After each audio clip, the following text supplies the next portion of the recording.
Car guys. Sometimes they say things that make sense, and other times not so much. Car enthusiasts are the heart of the car world, but every now and then, they say things that either make no sense, aren't true, or are just plain wrong. In today's video, we're taking a deep dive into the dumb stuff car enthusiasts keep saying, from the obsession with manual transmissions in every car, to thinking horsepower is everything, to saying we should bring back classic enthusiast cars. We've got a lot to cover, so let's jump right in. The first one, probably the biggest car guy argument that is just completely not true, is you need an enthusiast car to be a car enthusiast.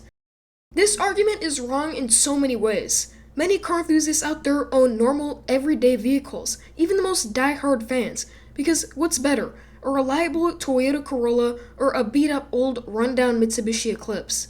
Car enthusiasts want cool cars, obviously. But being realistic, are they really suitable? The truth is, if you see someone who loves cars driving a Honda Accord, don't think they just don't care about cars anymore. Car enthusiasts can still interact with each other and form a bond and community over normal cars.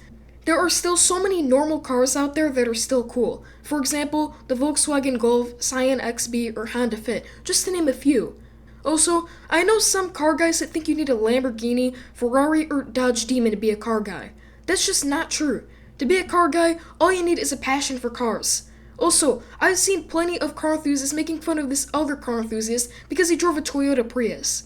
That's honestly ridiculous. He didn't have much of a choice, it's just what he had. But could the people talking even back that up? I mean, I'd rather drive a reliable Prius than roll around in their stanced 2005 Civics every day.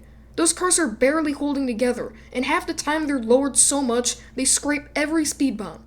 At least the Prius runs smoothly, saves on gas, and doesn't need constant fixing. So, before anyone laughs at a Prius driver, maybe check what you're driving first. In conclusion, don't be pressured to buy an unreliable enthusiast car when you still have your fun-to-drive but regular sedan. And if you want an enthusiast car, go out, buy something nice, and take care of it and share it with other enthusiasts. If you have the money, of course. But there's a point where you're really not an enthusiast anymore if you try too hard to be one, if that makes any sense. So the next thing car guys say that I don't like hearing is about bringing back the manual. Car guys think we need to revive the manual, or that you need a manual to have a fun-to-drive car. That's obviously not true. First of all, we don't need to bring back the manual. It's already alive. You could get a Nissan Versa with a manual, or a Miata, or an Acura Integra. They're actually everywhere in the enthusiast market, but they don't sell well. Manuals make driving more exciting, but most people don't want the added responsibility of owning one. Manuals were phased out in other cars because automatics are more convenient. Although manuals are more reliable, we switched to automatics because we're lazy, but calling automatics boring makes no sense.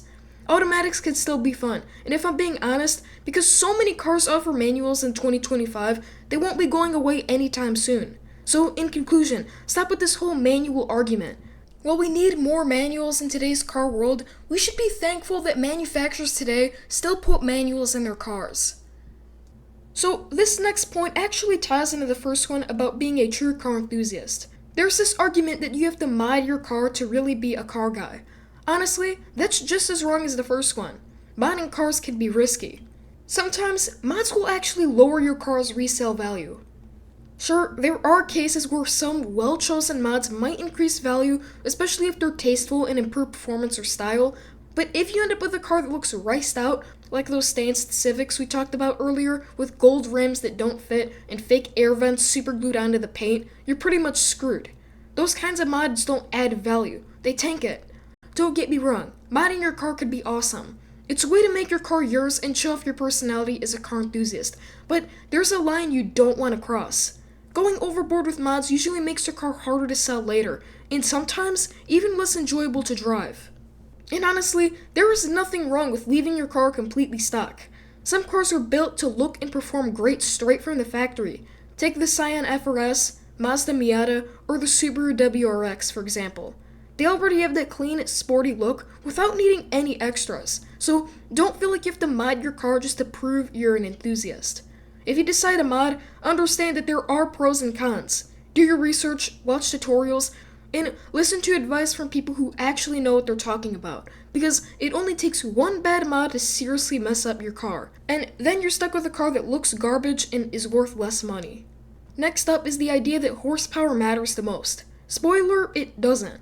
I recently made a video where I looked at the best car from every horsepower range, starting from low horsepower all the way up to super high numbers. And as the horsepower numbers got higher, I actually found it harder to pick cars that were genuinely interesting or fun to drive. It really surprised me, honestly. The truth is, having high horsepower doesn't automatically make a car more enjoyable, or better than one with average or even low horsepower. Horsepower is just one piece of the puzzle, and often it's overhyped by a lot of people who think bigger numbers mean a better car. But there is so much more to what makes a car fun or engaging. Things like how it handles, the weight balance, the transmission, the steering feel, and even the driver's skill all play huge roles.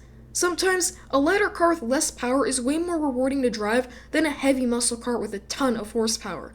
In that video, I talked about how some of the coolest, most exciting cars out there actually fall into the lower or middle horsepower ranges.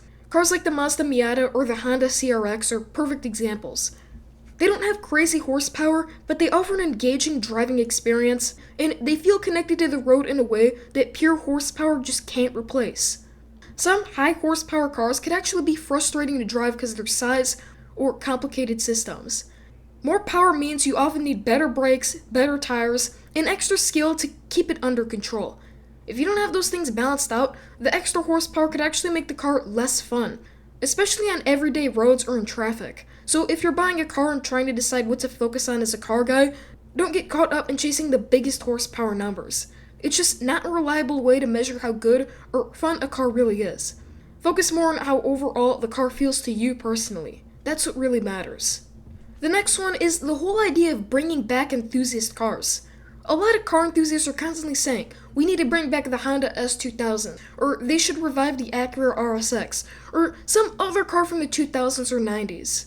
And hey, I get it, those cars were great, but here's the thing, people forget that there is a reason these cars were discontinued in the first place. Yeah, it sucks that a lot of iconic enthusiast cars are no longer around, but it wasn't random, they just didn't stop making them for no reason. While I could see a market for some of them, we have to consider some of these things. Sales dropped, the market moved on, regulations got tighter, costs went up.